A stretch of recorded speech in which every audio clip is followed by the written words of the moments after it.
নমস্কার, তনুজ কিচেনে আপনাদের সবাইকে স্বাগত। আজকে আমি তৈরি করছি চিংড়ি পোলাও। রেসিপিটা খুব সহজভাবেই তৈরি করা যায়, তো চলুন দেখে নিই আমি কিভাবে তৈরি করি।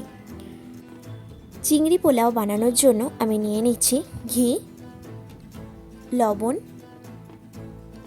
চিনি, দারুচিনি, লবঙ্গ, ছোটো এলাচ, তেজপাতা, হলুদ, কিশমিশ আর নিয়ে নিচ্ছি কাজু বাদাম।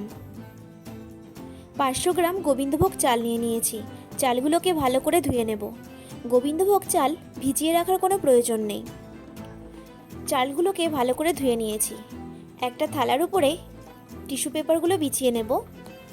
তাতে ধোয়া চালগুলো ছড়িয়ে দেব, যাতে চালগুলোর এক্সট্রা জল ঝরে একেবারেই ঝরঝরে হয়ে যায়।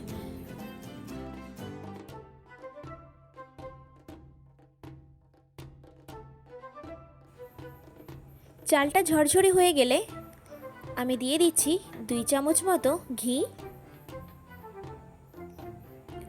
আর হাফ চামচ হলুদ গুঁড়ো দিয়ে ভালোভাবে চালটা মেখে নেব।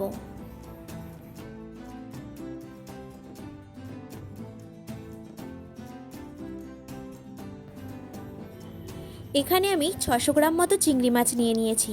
মাছগুলোকে বেছে ধুয়ে পরিষ্কার করে নিয়ে নুন আর হলুদ মাখিয়ে রেখে দেব। উনুনে কড়াই বসিয়ে নিয়ে কড়াই গরম হয়ে এলে দিয়ে দিচ্ছি ঘি।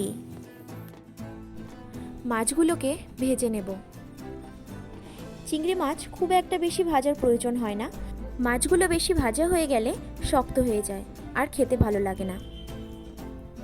মাছগুলো ভাজা হয়ে গেছে, আমি নামিয়ে নেব। এরপর কড়াই ধুয়ে আবারও দিয়ে দিচ্ছি আমি ঘি আর ফোড়নের জন্য দিয়ে দিচ্ছি 2টো তেজপাতা আর গোটা গরম মশলা।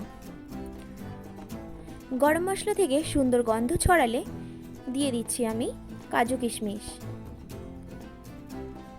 কাজু কিশমিশ হালকা করে ভেজে নিয়ে দিয়ে দিচ্ছি চালগুলো। চালগুলোকেও একটু ভেজে নেব। চালটা ভাজা হয়ে গেলে দিয়ে দেব জল। জলটা কিন্তু পরিমাপ করে দিতে হবে। জল কম বা বেশি হয়ে গেলে কিন্তু পোলাওটা ভালো হবে না।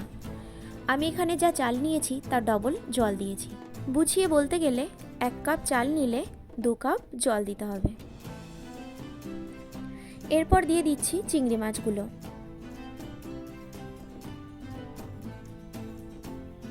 আর দিয়ে দেব স্বাদ মতো লবণ। এরপর একটা থালার সাহায্যে আমি ঢেকে দিচ্ছি আর গ্যাসের ফ্লেমটাকে একদম লো করে দিয়েছি। ঢাকনা খুলে মাঝে মধ্যে নাড়া দিয়ে দিতে হবে, যাতে নিচের থেকে লেগে না যায়।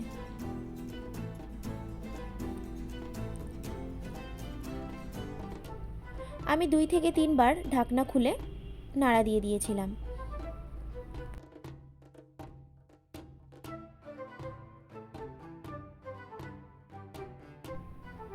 এরপর চালটা ফুটে গেলে আমি দিয়ে দিচ্ছি স্বাদ মতো চিনি। মিষ্টিটা আপনাদের পছন্দ মতো দেবেন।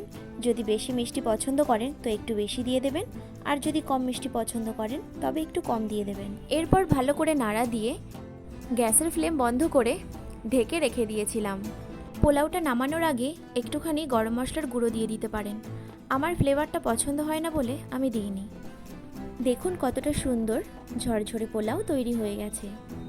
ঠান্ডা হলে পোলাওটা কিন্তু আরও ঝরঝরে হয়ে যাবে। চিংড়ি পোলাওটা আমি পরিবেশন করেছিলাম চিকেন কষার সঙ্গে। আপনারা কিন্তু মটন কষার সঙ্গেও ট্রাই করতে পারেন। খেতে কিন্তু দারুণ লেগেছে। রেসিপিটা ভালো লাগলে অবশ্যই আমার পাশে থাকুন আর ভিডিওটি সম্পূর্ণ দেখার জন্য ধন্যবাদ।